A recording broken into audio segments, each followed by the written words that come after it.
TheForest.com. You put Jay in front between Evan and Wiliams. You've done your research. And welcome back to the podcast. Happy to be here. Happy you're here, mate. Thank you for reaching out. I really, really appreciate it. Thanks for having me. Thank you. And, you know, we met quite a while back when I was working at Apple. Yeah, that's right. And you bought an Apple Watch off me. It was a great watch. I'm not wearing it today, but I certainly got some good wear out of it. And I actually remember walking into that store. I had no intention of buying that watch that day, but because we had a good conversation about nothing to do with the watch, it kind of made me trust you. And then all of a sudden I'm buying an Apple Watch. So you got the salesman. You got me. I guess that's what sales is all about, right? People think it's all about the product and, you know, what you're selling, but they fail to realize that it's actually the person who's selling it to you that makes the sale. It's very true. And I think some of the best salespeople that I've met, in particular, whether they be small goods, cars, houses, even if you're just walking into a cafe. I go out to dinner with my wife, not very often, but we should go more. And I always say to the waiter or waitress, what do you recommend? So like, I want them to sell me the special. I want to have what either no one else is having and they can't sell it and they sell it to me anyway, or the best dish there anyway that everybody's having. And I think when you meet someone that you have casual banter with, someone that you like, it makes you feel like you want to deal with them. 100%. Someone that just breaks the ice a little bit. And for sure. Yeah, makes you laugh. It's always good when you make someone laugh, right? Well, you did that for me that day. I think I was with my then 12-year-old son, who's now 14.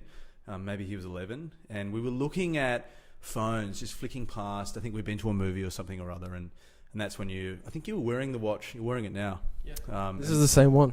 Is it really? Same one. Have not changed it. Yeah. So they last? They last. Definitely. I've actually accidentally went into the ocean with it, just not knowing that it was on me, and me and my mates just jumped in the water. We were at KIWK, and I'm like, oh shit, this is not, because this is the first edition. It's not meant to go into water, let alone salty water, you know? Well, it stood the test of time, that's for sure. Stood the test of time, and it's still good to go.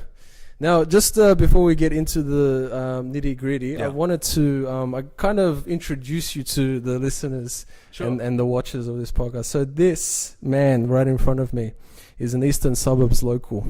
He has spent over 8 years and had a successful career as a real estate sales agent at Ray White Double Bay. He specializes in the process of selling prestige properties, such as the Lighthouse Keepers Cottage in Vaucluse, yep, which sold for $7.5 million. It did. That was an interesting property because it was actually owned by the Constitution, which is like a royal monarchy, heads of an agreement for a lease. So you're buying time to live there, and you own. It's like buying a lease, right? Over 100 years, but dates back to sort of 15th, 16th century, where they didn't sell anything. The government owned everything and they leased it out to you, like the big buildings in the city, for example. Awesome. And who bought that? There was like some Chinese powerhouse company, right? Yeah, so that was a sale that we made exactly. We listed that property today, 3 years ago. I just saw the anniversary. So it's a special property. But that property was sold to the Nanshan Group. They're a Chinese conglomerate that bought the largest stake in Virgin Australia. So they're co-owners with Richard Branson. And they came in, much like what we were just talking about before. We're not asking them what they do. We figure it out later. But when you're not speaking the same dialect, because they don't speak fluent English. No English at all? Little bits and pieces. Hi and bye? Hi and bye. But then we try and learn the hi and bye as well too. Of course. And thank you, shishi. Yeah. But more or less, when you've got a lot of money and you walk into a house, it's not always how much, it's does it suit my needs.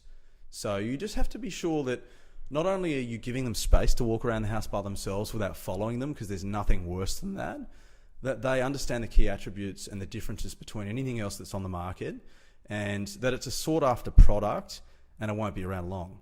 And I think these guys, being as commercially savvy as they were, they fell in love with it the minute they saw it, and then it turned into price and how much we could get them up and how much they thought they could get us down, which they didn't. It didn't happen. Didn't happen. No, didn't happen. Oh man. And on top of that as well, you guys set the record, right, with the Edgecliff Art Deco Block.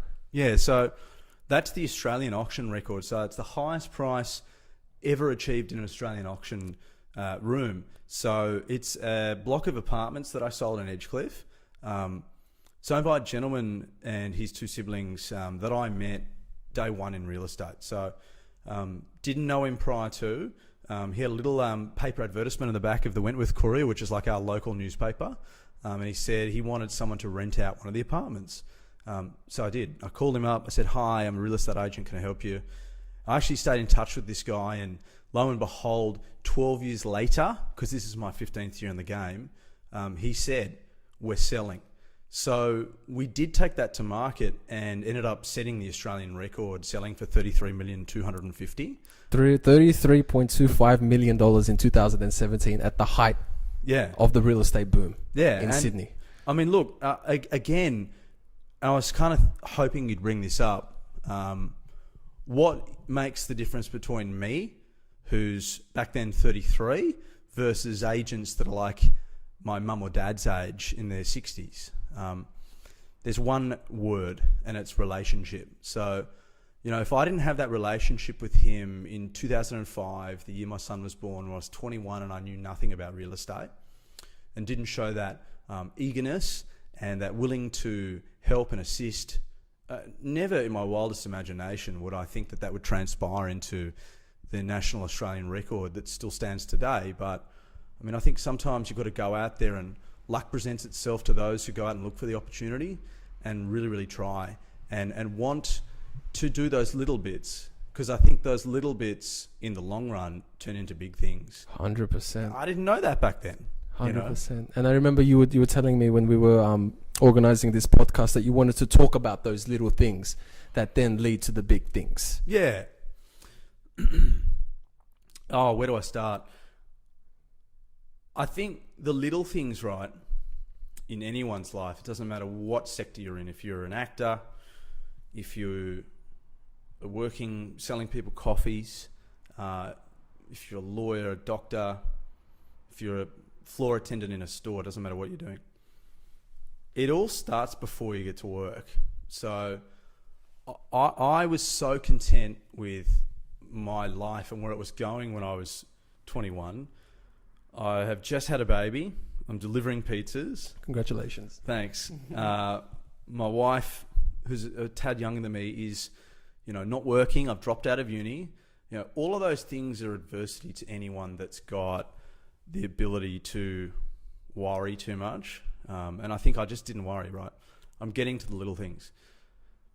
So you come into your office in the morning, or your workplace or your cafe, and you've got to love what you do, but you've got to be ready before you get there. So when I have a bad day, which I haven't had too many of in the last few years, but it's when you are sleeping in, it's when you skip breakfast, it's when you stayed up late the night before, it's when you went out and partied too hard or had a little bit to drink, and you're not preparing yourself.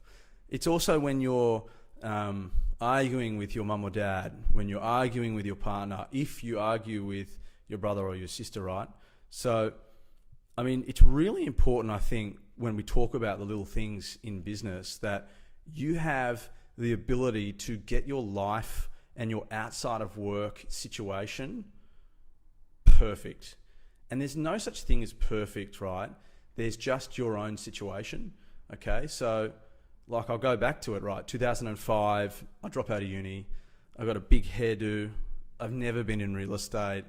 No one wants to deal with me. What am I going to do to make money? How did you get in the game? So I didn't know anyone in real estate. My family don't really have a real estate background. My grandpa did work in real estate, but he passed away when I was little, so I didn't have any opportunity to capitalize on those relationships.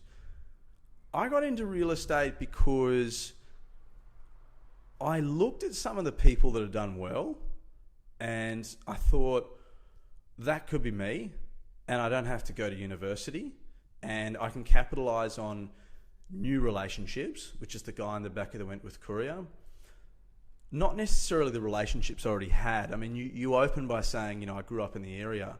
And that's true, but no one wants to deal with someone that's 21 years old, that's got no experience, that is, you know, a young dad that on the outside in looks like a little bit of a rebel. You know, one of the most key components of those little things that I always talk to about now to my 3 kids, I've got 3, 14, 9 and 6 2 days ago, is to be loved and to be cared and nurtured. And that's not some background that automatically you come from. It's kind of like something that you work at, right? So go back to that 2005 period, right? I went to so many different job interviews. I reckon I went to like 6 or 7, maybe 8. And there was one guy that gave me an opportunity. I went to his funeral this morning. His name was Bill Hall. He was a phenomenal man. He would have been maybe like 70, but back then maybe like, what, do the math, 55. And he gave me an opportunity. And I never could understand at the time why he gave me the opportunity. But looking back on it now, probably I wanted it, but also I needed it. So I think like wants and needs are really important things as well too, when you're looking for the reason to go into an industry or a profession, or I delivered pizzas at night because I was on such a bad wage. I earned 770 a fortnight, for God's sake. You gotta make the dough somehow, right? Totally. So working for someone that believes in you straight up, that's another little thing, right? Because I think culture is more important than the dollar at the end of the day. Because if you love coming to work and you've started your day right, you can start your day right in your studio apartment, living by yourself, earning no money, or you can start it early in the morning like I do, for example. I get up somewhere between 4:30 and 5. He messaged me at 4:30 this morning. Yeah. Talk about an early riser. Wow. Were you awake though? You would have been awake. Mate, I was fast asleep. And there's nothing wrong with that, because he was doing his research for the interview today. He's got a great... Look at his rap sheet, hey? But it's got to be what works for you. You know, there's no silver bullet in any industry, particularly real estate, that is predominantly relationship based. Oh yeah, for sure. It's got to be what works for you, but you really have to see it through. It's a long-term game. Well, you've been in real estate before. I have 6 months. Talk to me about what you liked and what you didn't like. Yeah, mate. Like, it was a really eye-opening experience for me. And thank you so much for making that happen, because you are the prime reason that why I got into real estate. And not only into real estate, I got into the best real estate firm in the Bankstown area. Ray White Bankstown. Ray White Bankstown. Shout out to Ray White Bankstown. They're amazing. To Charlie, to Tony, all you guys, thank you for giving me the opportunity. It didn't work out. It is what it is. You learn from your mistakes, you move on. But I'm so grateful for that opportunity, you know. And to be in the same office as those kinds of people who hustle and they go to work. I mean, they put their head down and they go to work. Jennifer Curry. Wow. I saw her last night at the Ray White Awards. Shout out to Jen. She's a gun. So she's been like a top 10 income producer for many, many years. I'm now working with the Rubinstein Group. Gavin Rubinstein, our founder, took out the #1 award last night. It was his 7th consecutive time he's taken it. That guy's a gun. Congratulations. And he is. But, you know, we can look at these guns, right? And we can peel back what they're doing. But they're all different. But there's one thing, and it's commitment, right? Like, do you remember the people that were doing well at Ray White Bankstown? And like you're selling, what's your average sale price in Bankstown? For a house, I mean, it was a little bit more at the time. I think I got a letter in the mail the other day with the median prices for units and houses. Yeah. And the average price for a unit was about $500,000, whereas a house was about $800,000 to $900,000 in Bankstown. Sure. So your average fee would be maybe 2%. Something like that, which is good. So I never sold anything, so I never got any commission. Well, you're rubbing shoulders with some of the big people, though. Yeah, definitely. I mean, I found a lot of people that were looking to sell, but they just never ended up coming with us because my job was just to find the sellers. So like a lead generator. Exactly right. Yeah. And then I would pass those leads on to my to the full-fledged agent, who was George Bakos at the time. And it's just business, you know what I mean? Because we were the prestigious, you know, the most well-known, we had the biggest team, we had the most auctions. Obviously, we charge a premium, and a lot of the time, people just, you know, they'd rather go for the lower price, which is fair enough. It's all up to them. It's all part of the business. But yeah, that was really, really cool for me to do. I mean, I did a lot of dirty work in terms of, you know, door knocking and cold calling, and I really put myself out there. I mean, I got out of my comfort zone so much. But it's only until you get out of your comfort zone when you truly understand yourself and you grow. It's true. People don't want to go through those struggles. I think you make a really good point there. You know, one of my favourite questions to ask when I go to listen to people speak is, and at the end of it, right, so you've listened to them, you've heard everything they say, is what keeps you awake at night? Because I think one of the biggest detriments in family dealing with issues, whether it be family, friends, business, right, is that anticipation. So lying in bed at night, for example, and worrying about, well, what if this happens, that happens, this happens, right? You know, some of the best, most successful people that I've met in multiple industries, we all have that. You can't get rid of that. That's human nature, right? I read something the other day that says we have something like 1,000 different thoughts that come through our head per hour, right? I'm awake for 18 hours, sometimes 17, depending on the workload, or what I'm doing at home. I want to be a present dad when I come home, right? But still want to be on at 4:35 in the morning and writing emails. There's so much coming at you, right? In social media, in the workplace, traffic lights, radio, music, advertising. Like, you got to switch off sometimes. 100%. What do you do to switch off? I like to meditate. I've really got into this good meditation session where, have you heard of binaural beats before? No.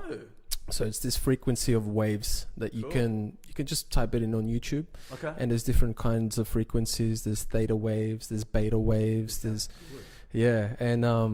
it only works if you have earphones or headphones on. Okay. So you got to have something in your left ear and in your right ear. And I put this music on, or these waves or these beats, whatever they are, and it's just like a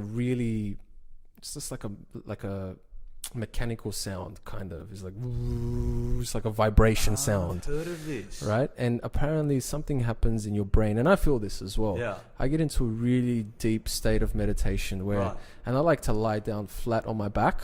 Yeah. And I take my glasses off, because once I take my glasses off, I can really relax. Sure. Because I wear my glasses 24/7. Yeah. I cannot see without my glasses. Right. I'm pretty much legally blind. Yes. So once the glasses come off, my eyes are closed, I'm on my back, I got the binaural beats in, and I can just get into this really, really good space where I just switch everything off. I turn my phone on airplane mode. Smart. And for all I need is 10 minutes. Yeah. 10 to 15 minutes. And I do it at work sometimes on my break. Really? After like a hard call with a really challenging customer. Yes. And I'll just switch off. And when I wake up, when I open my eyes, I feel like $100. Yeah, and that probably helps you with your focus too. For sure. You know, focus, there's an acronym for focus, and it's follow one course until successful. And that's a really good acronym for anyone that is circa 18 to 35, 40 years of age that's stepping into a new industry and it's not working for them. Give it a go, right? Stick with it. Follow it through until successful, because right, in sales, and you're good at sales. I know you are. Remember you sold me that watch when I walked in, I didn't even want to buy one. To see a thing through, which I just said prior to, is the fundamental basis upon everything, particularly people that succeed and it works. Like I was watching your podcast, episode 2 or 3. Yeah, with Khaled. Yeah, with Khalid. And I mean, he was a very interesting guy, right? What struck me with him is he's got that self-belief. Oh, yeah. He believes in himself. And he or she who believes in themselves is like 10 steps ahead of everybody else. Then when you step into the workplace, family situation, partners, or whatever it may be, and they believe in you too, you're flying. Oh, yeah. Like Nothing can stop you. Nothing's going to stop you. 100%. And shout out to Khaled. I love you, Khaled. That was when we did the podcast. That was the first time I actually met the bloke. And the stories and the wisdom from this guy, I've never met anyone like that before. And like you said, that self-belief. The guy came from nothing. He invited me over to his place in Bass Hill. He lives in a beautiful home. Yeah. Like stunning. He has a beautiful family, and I have nothing but praise for the guy. His rap again, tell me. So he's a professional. He's a civil structural marine engineer. There we go. So he gets big jobs. Like I think he builds big oil tankers or ships for the government. Right. You know, working for the government. Yeah, contracts. That's your meal ticket. Contracts. Right there. That's right. And one of the smartest blokes I've ever come across in my life. And I'm so grateful to meet him as well. I should also mention while we're here that this is a wedding planning business. She's top 3 in the country, my wife, Kashaya. And we're on the top floor of her wedding business, Kashaya & Co. Downstairs is a retail business. We're about to open a florist. And I tried to set up a shoot down there. And then didn't quite work, did it? No, it didn't. So we had to move up here. But no, thanks for letting us use the space, Kashaya. Shout out to Kashaya. Yeah. I don't think I think I've met her when at the Apple store, right? She was like the boss that said you can buy the watch. Right? I was like, I need it. And she was like, okay, you can have it. She's the decision maker. Because he's a nice guy and he sold it to you now. Oh man. I didn't get through praising you. You didn't let me finish. Sorry, I'll let you talk now. All right. Now, adding to his successful business career, he's also a successful husband with 3 beautiful boys, and also coaches the under-6 Eastern Suburbs Rugby Union Club. Is that are your sons part of the club, or one of them at least? Yeah, so I've coached Aston, who's the middle. He's 9, undefeated 2 seasons. And now I'm coaching the Sixers because they play at like 7:38 in the morning, and I can still run to my real estate jobs but still coach him. Yeah. And I've got to say that, that is the most rewarding 30 minutes for me in the week. To be able to mentor, coach 10, 12 kids, boys, about to do touch footy. We'll have a girl in our team too, which will be fun. But to be able to be somebody for them, and then to see my son's faces when like I'm the coach. My big boy's different. He's a very good rower, so we have chats at 5 a.m. when I'm driving him to the rowing club. But the 2 little guys are just getting their feel for footy. That's almost like my way of being present. So we have the 1-hour training session, then we have the 30-minute game. And I hope that, that's something that they look back on one day and say, because I don't care if they're good or not, right? I just want them to know that I was there. And I want them to say, Evan was the coach, he was there, mum and dad really gave us everything they could, being young parents. And that's why I do it, for them. And it's a reward too. 100%. And I can empathize with you because my dad was my coach. Really? Growing up. My dad was a professional basketball player for 23 years. Wow. He started his career in Macedonia back home, played for the Macedonian national team. And when we moved to Australia, he played in the NBL for a couple of seasons as well. That's incredible. Until Steve Carfino took his spot. Wow. Yeah. So he was the real deal. He's the real deal. Yeah. My pops, that's where I get my sportiness from. Yes. And he coached me throughout my junior years. Wow. And he not only did he coach me, he coached all my friends and my close friends that were part of my team as well. And even now when I'm with the boys, they're like, man, that was the best time of our lives, because my dad is old school, Right. and he yells, right? Okay. He's just that typical Eastern European guy in emotional. your face, 100%. Right. But he's the main reason why we won. And we won multiple consecutive championships in the New South Wales competition in the juniors. We won under 16 Division 2, we won under 14 Division 2, and we were runners up for under 16 Div 1 as well. And multiple local competitions at Bankstown's basketball stadium, from under 10s all the way to opens. And we're still here now talking about it, right? Yeah. Like, as adults. And I think when you're a kid and you're playing team sport, that helps, because all of a sudden you're not the tennis player on the court. It's not a single man sport, female sport, whatever. I love tennis, by the way, but there's a lot to be said for playing in a team, right? Definitely, because it's not just yourself. You got the other guys there with you, or gals, and you gotta. If it's a team sport, it's a team sport. I mean, you have your Michael Jordans, you have your LeBron Jameses. Sure. But at the end of the day, you got 4 other people that are out there on the court with you. And if you do not execute as a team together, and the great ones know this as well, no one ever won a championship by themselves. It doesn't happen. Definitely not. You got to work as a unit together, both on offense and defense. That's for basketball in particular. I'm going to segue at the moment because I worked in an office that was number 1 for a long time, right? Ray White Double Bay. Yep. I don't know if you're going to get to that, but I will. Shoot straight. And I learned so much, right? Loved it, lived for it. Recently just took a little bit of time away, left. I've come back 6-7 weeks later, right? And joined friends of mine, the Rubinstein Group, who've started their own office, just literally 2 kilometres up the road. So it's the same market, the same properties. It's a smaller office. We're working together as a team, and it's like a well-oiled machine. Okay. Now, I'm noticing right now, for me as an individual as well too, who has a good track record, knows what they're doing. There's a lot to learn, right? So, I mean, I think particularly in real estate, I'm learning every day. I'm coming into work with guys that are my age, bit younger, irrespective of age, right? I'm learning, and I'm benefiting from working together with other people that are like-minded, right? And I think there's a lot to be said, reverting back to your point, for that team aspect, right? Because business is not just an individual sport. Like Warren Buffett, for example, Steve Jobs, your ex.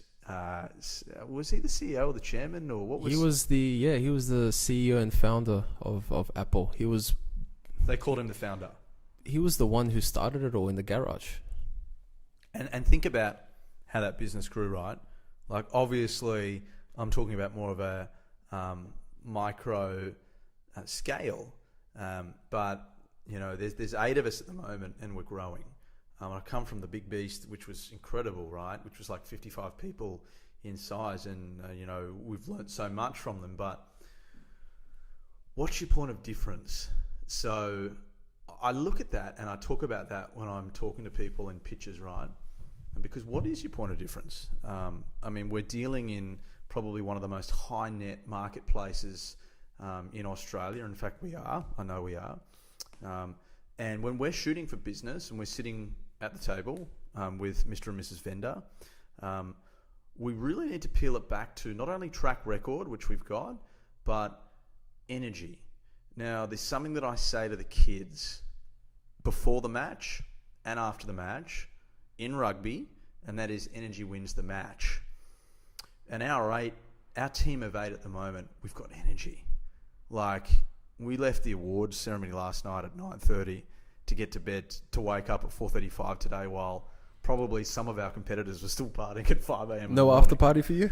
No alcohol at the moment, 4 months down. Wow, that's amazing. But energy's like super important. And that, of course, that reverts back to the initial points, right? Starting your day right. But that is, for us, a very key component of our business model, and it's energy. 100%. From a digital perspective too, and that's why I was excited that you asked me to be here, come along and do the podcast today. Like, we do a lot of video. So like, for anyone that's just starting out at the moment in any business, right, whether it be a social media platform, whether it be a podcast, like, video is by far the biggest thing now and leading into the future. You know, I know for a fact that when we put our properties on the market, we've got a house at the moment that we're selling. It's in Watson's Bay. It's $15 million. Used to be formerly owned by fashion designer Colette Dinnigan. We put a video on that property. It's been watched nearly 10,000 times. Wow. You integrate that into our social media, and we've got a very good social media account. Very good. If you want to follow us, the hashtag's RayWhiteTRG. We are getting eyeballs now and actually meeting buyers and sellers on some of our social media platforms. And people would have laughed at you 5, 6, 7 years ago when they said, oh, you can't sell property through social media. Well, guess what? You can. Oh boy, they were wrong. They were wrong. Social media, Facebook, Instagram, LinkedIn now as well is becoming very, very popular. So important. So reason why we like LinkedIn, and I've been using it for a little bit of time, and I want to pick your brains on that in a minute. I think LinkedIn is what Facebook used to be, but on a corporate scale. So first it was a recruitment tool. Now we put up a property that might have just been listed or sold. Trophy assets, you don't want to litter your feed with everything you're doing. There's nothing worse than that. Can't stand it. You've got to be very particular about your content. But for us, LinkedIn, we're getting the eyeballs. We can actually see who's looked at it and engaged with it without having to like or comment or share. And I think that's what social media, particularly with Instagram, I think it's heading in that direction, if you'd agree. Yeah, Instagram is in its prime right now. You know, Facebook had its glory days in about 2010, 2011. Instagram is now one of the biggest business drivers as well. I mean, it's just grown so crazy. And the craziest thing is Facebook owns Instagram as well. So it just tells you how massive Facebook is. They also own WhatsApp. Do they? They do. And they've also created their own cryptocurrency. They're trying to become the biggest central bank in the whole world. Facebook's taken over, guys. Like it or not, they will have every single data point on you, your family, everyone. And they didn't have to do anything. They created this platform. You willingly gave your information to them. That it's a juggernaut of social media platform. Why do you like video? Tell me. I mean, you've seen a few of my videos before. What do you like about video? Well, video is just it engages everything. You can see it, you can hear it, you can feel it. You can feel it because you can see facial expressions. You can feel the energy, especially when you combine videography with subtle music in the background and different shots as well. Or if you have like a voiceover in the background and you're portraying different emotions via different video shots as well. I mean, you can create your own movie, and we've been watching movies since who knows how long. You know what I mean? That's how a lot of people love to get their entertainment. And yeah, good answer. 100%. And to go back onto your LinkedIn question as well, I think LinkedIn right now, and this isn't from me, this is coming from Gary Vaynerchuk. He said that LinkedIn at the moment... Love Gary V. Gary's the best. I follow Gary V religiously every day. The best. 100%. The best. And he says that LinkedIn right now in 2019 is acting the same way that Facebook was right before it became Facebook. And it is an extremely good tool because of the organic reach that you can get from posting on LinkedIn to get eyes on whatever it is that you're selling, whether it be property, whether it be face cream, whether it be whatever. And it also gives you those tools to have paid advertisements as well. So on top of the organic reach, you have the paid reach as well. I mean, you can reach so many people nowadays. I think, the power of social media for us as agents, it's not like, here's a house, come and buy it. It's not that. It's, I'm a human being that has a life, and I'm this type of person, and I've had a few wins here and there, and here's some of the things I'm doing, and if you want to come and talk to me one day, I'm here to offer you some advice, right? And the people that are really smashing social media at the moment, property, training, Gary V, for example. I mean, I haven't given Gary V $1, right? But I get so much from him. And how do I return what I like and what I see, and how I talk to him in a way? Well, I comment sometimes. I like the post. I forward it to a friend. And that is what we call the share economy, right? So if I put up a real estate video, which I probably do every few weeks, I could put up one every single week or every single day. But you've got to have that understanding of what the consumer, your friends and your family want to see. They want to see a real person. It's all about the value. It's all about the value that you bring. And Gary Vaynerchuk's formula for success. I don't know. I've bought his book, Jab, Jab, Jab, Right Hook. And great book. Yeah, have you read it? I started listening to the audio. Yeah, and the whole premise of the book is give, ask, and don't expect someone to give you something. That's like the foundation of modern day business today. So true. So true. My wife's business, right? She's done 200 weddings and events, for example, in the last 7-8 months. Big scale, small scale, whatever it may be, right? I'm just pulling that number out of thin air right now, but it's up there, right? No website. Had one, but took it down, started working on it. Instagram's been up for a couple of months now, right? It's all referral business. All of it. Whether it be a bride and a groom, a cosmetic label, a big fashion house that comes to her, right? And when you get to that point in business where you're actually becoming a bit of an attraction business, that didn't just happen. It's not like, you've got a really nice velvet lounge and downstairs is pink and the stone bench tops are all fancy and we're looking good here. That didn't just happen, right? That was a concept and it was executed, and it's 10 years in the making. The thing about social media that I love, and too many people say they hate, is, it's a distorted reality. You're looking at these nice holidays or these perfect families, right? Fake people as well. There are some fake people out there, but I also look at it from a little bit of a different perspective, right?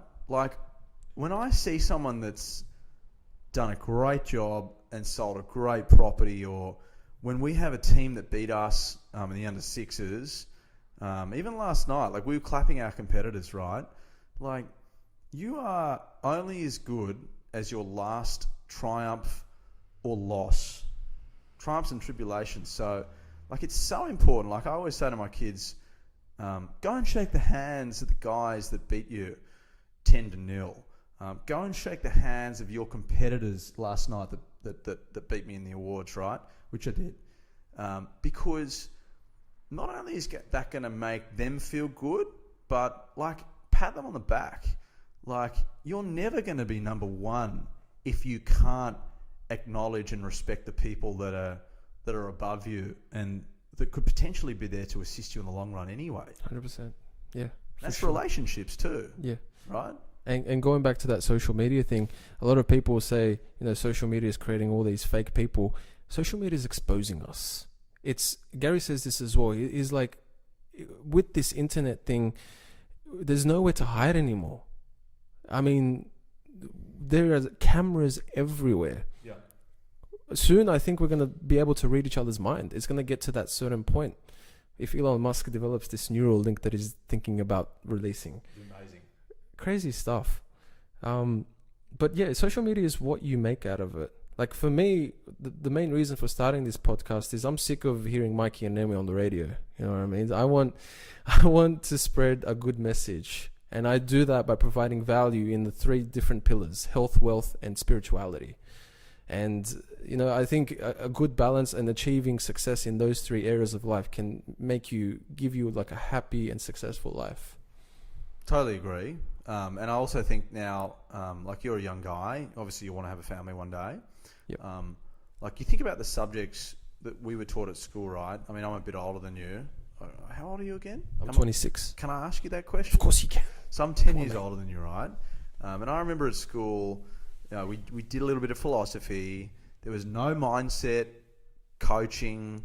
There was, we didn't really pump each other up too much, but we certainly told each other that, we were the best when we ran out of the footy field. I think you've got to learn how to lose. Because if you're not in there to even have that battle in the first place, then you've lost before you even jump into the ring, right? Yep. So, like with my kids, for example, and with the guys I work with and girls, we have the mindset that, like, as long as we're in there, even if we lose it, that's okay. Like, it's a boomerang. It might come back, it might not. If it doesn't, that's fine. But be gracious in defeat, but make sure that you're there. Now, here's the silver bullet. There is one here. Be present. So, turn your phone off. Good eye contact. Great handshake. Clean shoes. Nice head of hair. Dress up and show up, right? Because, like, it's so easy to just snooze the alarm, not come to work, not put in that extra little sort of 1-2%er. I think it's more of like a 10-20%er, those things. Because that's the sort of stuff they don't teach you at school. They don't.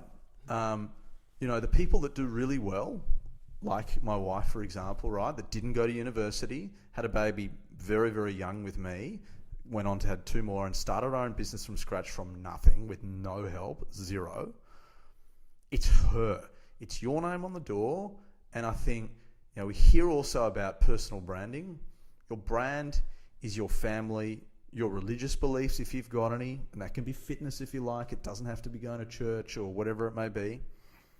But it's your name, and that is your brand, and that's what you pass down to your kids. It is those small little things that you pass down to your children, which, of course, my mum and dad passed down to me too, thankfully. And I think that's your dynasty.